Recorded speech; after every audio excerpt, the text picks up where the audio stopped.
Welcome to Ad Age Studio 30 Live. I'm John Dioso, the editor of Ad Age Studio 30. Today we're going to discuss how Lowe's retooled to create frictionless customer experiences. One of the hard-fought lessons of the past 2+ years of disruption to the retail industry is if you aren't a significant e-commerce player, you aren't really a player at all. But it's not as simple as just waving your omnichannel magic wand to refocus on digital. Joining me today to discuss how home improvement giant Lowe's transformed how its customers shop online are Nalima Sharma, Senior Vice President of Technology, E-commerce, Marketing, and Merchandising at Lowe's. Lonnie Stark, Vice President of Strategy and Product at Adobe. And Tony Guerrero, Retail Digital Leader, Digital and Technology at Ernst & Young LLP. And thank you, everyone out there, for joining us. Drop us a note, and please let us know where you're watching this from. Welcome, everybody. Hey, John.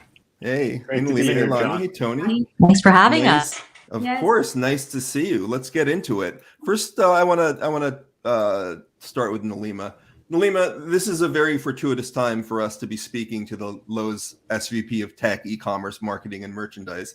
You just released your fourth quarter earnings, and there's a lot of good news in there. So, how has Lowe's recent success reflected in your evolution from a traditional brick and mortar retailer? John, thank you so much. Yes, absolutely. We released our earnings earlier this week, and we were very pleased with the results. And of course, the street absolutely loved it as well. Our focus has been, our Marvin Ellison, our CEO, has been intensely focused on making sure we build customer experiences that ultimately, solve their problems, delight the customers. And we've been focused on really creating experiences that leverage our omnichannel presence, our physical stores, and our, to your point, our e-commerce business, our digital store. And in between, what I would call is the phygital space. So really helping build experiences which are amazing inside the stores by our amazing associates, amazing online via our e-commerce experience, and in between leveraging the power of our apps to stitch the physical with the digital. And that's what we've been focused on. Our customers have responded really favorably, and we couldn't be happier. Okay, before we throw it to Lonnie and Tony, I'd love to get a little bit more background as far as how did the insights into your customer base really drive these decisions to create the phygital space and to work on that? Obviously, the pandemic made people be at home a lot more. There are a lot of young people who were buying houses, due to the changing real estate scenario. Tell us a little bit more about that and how that affected what your plans were or what you did with your strategy. John, that's a really good question. So let me just kind of take a little step back. At a broader category, we would just say our customers at a high level are of two types.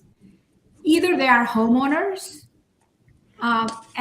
or they are professionals who are in the home improvement business. And if you think about it, a homeowner like yourself or myself, we're continue to evolve, improve our homes. And as we are all focused on making homes better for all. What pandemic did, we all stayed home. We were all working from home. And we suddenly started to see all the issues that we had in our homes. We wanted to upgrade our homes. Our homes became schools. Our homes became offices. Our homes became our vacation spots. Our backyard turned into restaurants. So all that was happening. And so everybody started improving their homes, and a massive nesting period started. So, we used to talk about it, that suddenly the traffic surged like Black Friday traffic in matter of days as lockdown started to happen. And, and we had to scale our site. We had to scale our business really fast. Our stores, started supporting our .com traffic in a very big way. We launched curbside pickup in matter of weeks. Our store associates really made every effort to make our customers feel safe during that time. At the same time, pros, the needs that the pros had was, you're actually facing that right now. Pros have huge backlogs. Everybody is doing bigger projects. So the initial nesting period was completed. And now everybody's doing bigger projects. And that's where our pro business comes into the picture. And we're working on creating experiences that make our pros' lives easier and helps them, cater to their customers in a better way. And that was one of the one of the surprises I think that Wall Street had seen, that the pro business started picking up at Lowe's. Actually, I could use a little pro business because this recent wintry mix has caused a leak in the wall behind me. I don't know if you can see it on camera, but I'll be contacting one of your pros right after this. Let me throw it to Lonnie. Lonnie, how much of this was, to move away from specifically from Lowe's experience? Was Lowe's an outlier in this respect as to how tell us a little bit about what was the difference with other big brands that you may have seen about how they reacted to changing customer circumstances and how that changed over the pandemic. Yeah. Yeah, first of all, congratulations to Nalima and the Lowe's results. I would say that for brands that, first of all, the market dynamics and the unpredictability of the market and the different demands between B2B and B2C channels that the retailers we work with saw. These are not outliers. These are typical. We saw that during both the pandemic as well as even now. These rapid changes. And so that's one thing. I think this link between physical and digital, this last holiday season, we saw that every one out of 4 orders online was buy online and pick up in store. So we also saw that crossing. And then finally, I think we've been talking a lot about omni-channel and about beyond the site. And we saw that in a big way in the holiday season, with about 50% of purchases actually being made on smartphones. And that use of mobile has really changed. So if you look at a company like Selco's Builder Warehouse company, what they did was provide a mobile app that allowed that for their customers, tradespeople, to actually use the mobile app to assess an inspection and give a quote on the spot with products from their stores. So thinking through that customer journey, as Lanima brought up, is really important to the way retailers are thinking about digital. All right, I'm glad you brought up apps. I want to come back to that later. I'm going to bring that up with Nalima. But Tony, I'd like to get your perspective too. What have you seen at EY as far as, you work with a lot of clients, obviously, and what was their experience and what was your, how did you relate back any type of insights from them to them?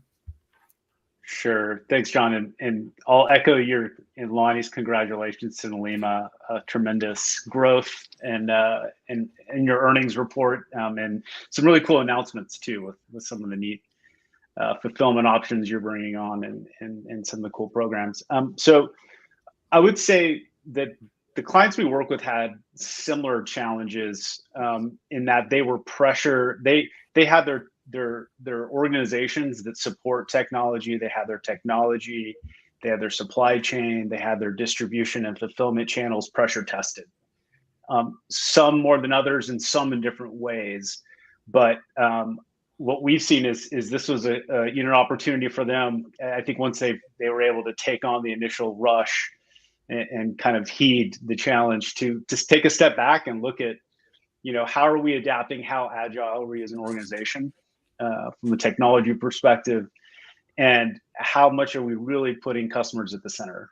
Because I think that the pandemic forced us all in this industry to really put the customer at the center, and that new expectations were being created, right? How you did groceries, how you ordered from restaurants through things like Uber Eats, right? Like that created new experiences that set new expectations. Absolutely. And I'm glad you brought that up. The supply chain is one of the things that people have been most consumed with, and being able to get those products. And you talk about a giant home improvement retailer like Lowe's. Nalima, how did one of the things that Lonnie brought up in her example was how they were able to use their mobile shopping e-commerce system to tell what type of products people actually wanted. So that helped cut out a little bit of that worry about, well, are we getting the right products in store? Tell us a little bit how Lowe's was able to address the supply chain issues. I think, John, that's a really good question. So supply chain, it has been the talk of discussion for the last 2 years. It hasn't still ended. When the pandemic started, arguably, we didn't quite anticipate the demand. The focus our customers had on improving their homes, we did not see that coming. We were prepared for spring, which is a really busy season for us, but we were not prepared for 100 plus days of Black Friday type traffic, right? But I would just give a lot of credit to our store associates, our merchants, and they really did everything possible to cater to the customer needs, while our amazing supply chain teams were working furiously to get the product, to order more product and get the product to our stores and to our endpoints and our distribution centers. And since then, we've noticed that the demand for home improvement has continued to be, pretty high. And because of pandemic and several reasons, the manufacturing and availability of the product has been difficult. So, our supply chain leaders and our supply chain teams have come up with various mechanisms to actually plan and order product in time, hold it in coastal holding facilities, and as you know, there's all kinds of stuff that's been happening. Ships been traffic jams at the canal, in the sea as well. So so our coastal holding facilities have allowed us to be able to bring the product earlier onto the port and then get it ready to be distributed when needed. So again, we're getting ready for spring this year, and we are ready. We have product that our customers need. And earlier, I think Tony had brought up that the various fulfillment options that customers are looking for, whether that is just shipping to their house, or whether being able to pick up from stores, or being able to have a big truck delivery coming to their house. We sell a lot of large products that require proper truck delivery, and I think we're ready for it all.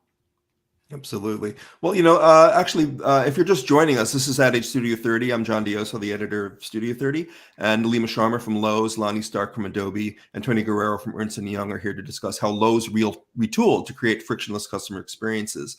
And I want to get back into that. But before we do that, before we get back to that conversation, I'd love to say hi to glasses. Mondo from Barbados. Thank you for joining us.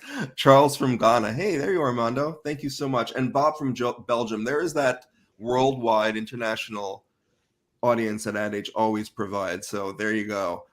Anybody else out there, please let us know where you're watching from. I'd love to give you a shout out. Thank you for joining us. But before I throw it back to Tony and Lonnie, first I'd love to get a little bit more as far as how what you just said, Nalima, how that plays into the creating that frictionless customer experience. We talked about addressing the supply chain issues. We talked about combining the physical and digital commerce into a phygital space. Tell us a little bit more, and then I'm going to throw it to Tony and Lonnie for their.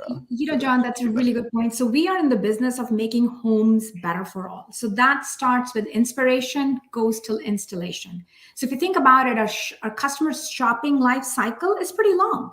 So we have to start with enabling the customer to be able to visualize product, to get inspired, to make the selections and feel comfortable about those selections without having to step inside a store. And that was the need when the pandemic was in full swing. So we built a lot of visualization capabilities, configurators capabilities. We launched a paint selector online. You could visualize the various colors of paint. You could compare colors of paint and finally purchase them. Or you can actually see how your floor looks, whether to pick carpet or wood floor, and see within your space how that would look.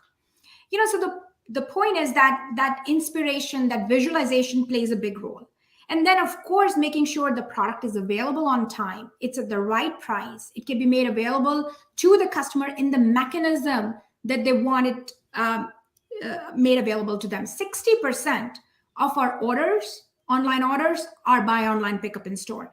So stores play a huge role in actually making that product available to the customer. And then, of course, it's about installation. If I'm buying a dishwasher, rarely, it's more than likely what's happening is that my dishwasher has broken. I'm in dire need of a brand new dishwasher. So I want the product, I want it now, and I want somebody to come in and install it in my home because I really need a dishwasher. And that is the kind of situation that our customers are facing, and our teams are working tirelessly to make sure we are able to solve that customer problem. And I think it goes beyond in terms of, understanding what the customer is looking to do, help them get the job done with what they're looking for right away, but then also help them continue to evolve on their journey of making their homes better for themselves. And that's what we do with recommendations, understanding customer intent, personalizing experiences, and every touch point that they have with us. If they're inside our stores, our app will allow them to be able to scan a barcode and get a lot more detail about the product. If the product is out of stock, recommendations on comparable products inside the store.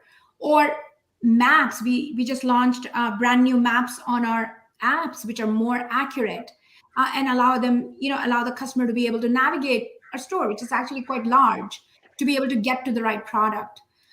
So it's really about, and if the customer is browsing, and we know that the customer tends to like a certain brand, we make recommendation, for pros, for example. Our pros are very sure about the product that they're used to. So I'll give you an example.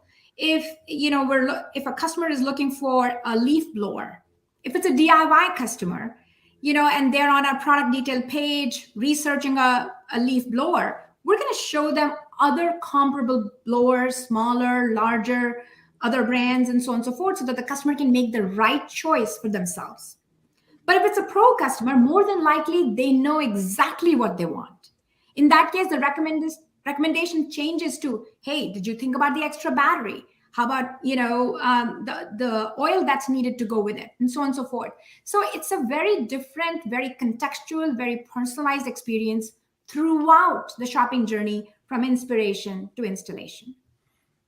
Tony, I'd love to get your perspective on this. So, one of the surprising developments, I'm glad that Nalima brought it up and Lonnie brought it up before about apps, and Nalima also brought up scanning barcodes. So one of the surprising developments of the past couple of years has been the revival of the old QR code. Anybody who's been to a restaurant has gotten used to seeing, using the QR menu and bill. What uses have other brands found for established tech, such as QR codes and apps? Yeah, it's been interesting to see the comeback of QR codes. I thought that was a thing of the past, but apparently not. And yeah, I mean, I know for myself, like having QR codes at restaurants now, like that's kind of like, I prefer that moving forward, right? So yeah, I mean the app, and also the app, right? The app is somewhat made a comeback as well, right? We saw that kind of in V1 of commerce as a major kind of platform that retailers invested in, and now it's come back because it is a great tool for retailers to gain first-party data and then use that data to enhance the experience that Nalima was just talking about. So it's a value exchange, right? We get information about you to help you, right? And as long as you can keep that value exchange balanced, in the permissions and the communications balanced and at the right level, we see brands and retailers being really successful with apps and also taking the data from apps and using it in other channels as well. That's a big opportunity that we're seeing in the market as well. Lonnie, tell us a little bit more about some of those benefits that people are getting from getting that first-party data. What other applications can brands use and marketers use as far as getting that? You're getting that, that there's that one. I think we talked before when we met. We discussed a little bit about that benefit of having that relationship with the customer and how they download the app, and there's that value proposition involved. Yeah, I think a few things. First of all, I think there's this sort of, people talk about this cookieless future and this idea of trust. And I think that this idea of first-party data, right, when you take away all the technology, it's really about trust and whether customers actually trust brands with their information, but also that's going to be used to their benefit. And so I think when Tony mentioned, the first wave of mobile applications that we saw from our clients here at Adobe and customers it was more about the technology, and people were enthralled. Wow, you could put this capability in the technology. And I think now that thinking around what digital can do to personalize experience have moved to a much more sophisticated and customer-driven perspective. So the examples that Nalima gave around mobile apps, but I've also seen it in appliances and products. So I've seen more the companies you work with think about, okay, now that we have a particular product, even I was talking to someone about a coffee maker, a toaster, being able to now say, what are people using these appliances for? Or it could be DIY tools, right? What are they using it for? How do they become more successful? And how can the digital experience with an app either connected on a mobile device to that product, or within that product help someone better achieve their goals? So if it's a toaster or an oven, how do I become a better chef? If it's a medical device within a hospital, right? How do we use it to better interpret results and to help the office run better operationally? So this idea of being able to value exchange for data and having it be either tied to the business or the consumer has been an area of continued growth. And it's going to be an area I see continuing because it isn't just about value proposition that touches marketing or merchandising. It's about the use of that product and that relationship. And so I think that that's an area of growth that brands should be looking at. They aren't already. Nalima, give us a little bit more background. You mentioned barcodes before. Is QR codes also part of the implementation that you found at Lowe's? I completely agree with Tony and Lonnie. So QR codes are back. And yes, so we are leveraging our phygital experiences. We're going to have QR codes across our stores, and that will allow us, the customers, to be able to really get to the digital product detail page or related videos or how-to videos about product very easily. I want to just add to what Tony and Lonnie talked about. It's about the trust. It's about the value exchange. And it's about creating those experiences. So I'll give two examples. One of them is that, as pandemic hit, one of the very first thing that we did was, our stores are geo-fenced. We, for customers who were leveraging our apps, and were sharing their location with us, we were able to actually provide a very elevated, and we still do that, very elevated curbside pickup experience so that when a customer leaves their home and they're somewhat in a geo vicinity of our store, our associates, their handheld gets notified that the customer's on the way. And so our associates are able to go pick up the product that the customer is there to pick up. And when the customer arrives within our parking lot, they just let us know what parking spot they're parked in. Associate walks out, opens their trunk, loads their product, and off the customer goes. And think about the value that is there for our pro customers who are actually starting the day. They're on their way to their customer's job site. They want to stop by at the store, pick up their product, and off they go to the business to get the job done.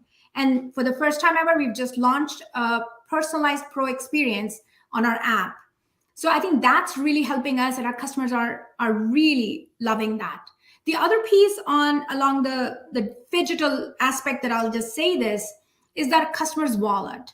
And a QR code that defines who they are. It's got the entire customer information and their wallet. So think about a customer walking into the store and just waving their phone to identify themselves and paying for the transaction. And that type of frictionless experience is actually what customers really expect, they want, and it'll give them, and it makes a reason for them to give us real estate on their phone. And that, gives rise to that loyalty, that relationship experience versus a transactional level experience with the customer. That's great. Before I throw it to Tony, we've a few more shout outs. We got Sarah from Turkey. Oh my God. Heather from North Carolina and Morris from Kenya. Thank you so much for joining us. We just have a couple of minutes left, Tony, but can you just, and Lonnie, please weigh in as well. How can other brands, including challenger brands and small to medium-sized businesses, adopt these lessons from Lowe's? And when it comes to building digital operations and expanding into e-commerce, it's not a one-size-fits-all proposition, is it?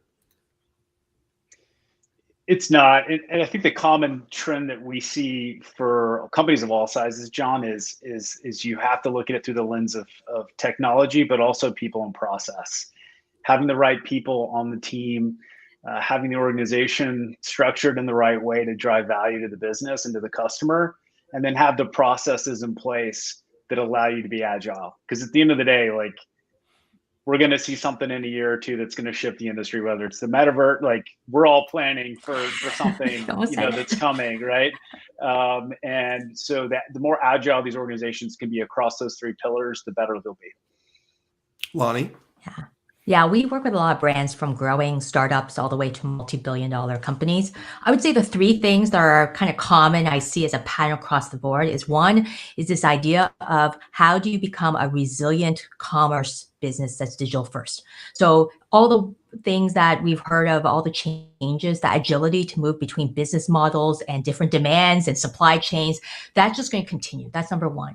I think number two is this idea of omni-channel or physical to digital. And how do you really think about that?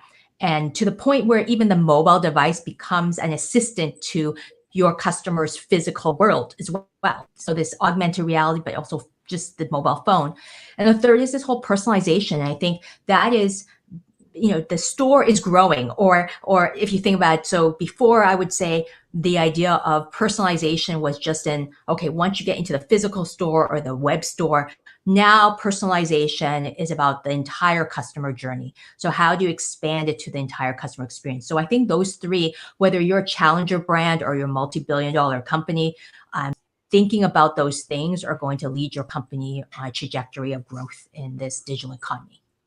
Well, that's such great advice. We have time for one last question. I'm going to throw it to Nalima. So how can you build on success? What other innovations should consumers be looking for in the year ahead? And what are the marketing opportunities or strategies that some of our audience may not have considered yet? Yeah, I mean, I think at the end of the day, it's engaging with the customer, giving them an amazing experience, and then making sure that, the product gets to them where and how they want to get, or solve their problem, if it includes services, installation.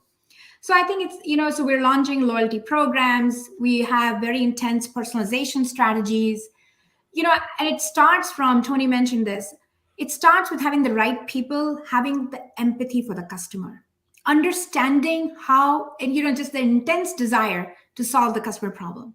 So, so we're looking at visualization capabilities. We're looking at configurator capabilities, AR capabilities. We just, next month on our app, you'll actually be able to measure your space. Just use your iPhone 13 Pro or beyond and just kind of wave around. It'll tell you exactly the amount of wood floor or carpet you need. And that's all it is. You don't need to bring an installer to your house. So it's that, leveraging technology, but solving customer problems. And then I think fulfillment, getting the product to the customer in the way they want it. We just launched a partnership with Instacart. So the same day delivery, just being able to get I'm a pro customer. I'm in the middle of a job site. I really am short on this glue or this tile. Can I just place an order and get somebody to deliver it for me? Absolutely. And that's what we're focused on, is solving those customer problems. Well, unfortunately, we're out of time. That's all the time we have for today. And I just want to thank you guys again. Thanks to Nalima Sharma, the Senior Vice President of Technology, E-commerce Marketing and Merchandising at Lowe's, Lonnie Stark, Vice President of Strategy and Product at Adobe, and Tony Guerrero, Retail Digital Leader, Digital and Technology at Ernst & Young LLP. Thank you guys for joining me. And thank you out there. For Ad Age Studio 30 Live, I'm John Dioso. See you next time.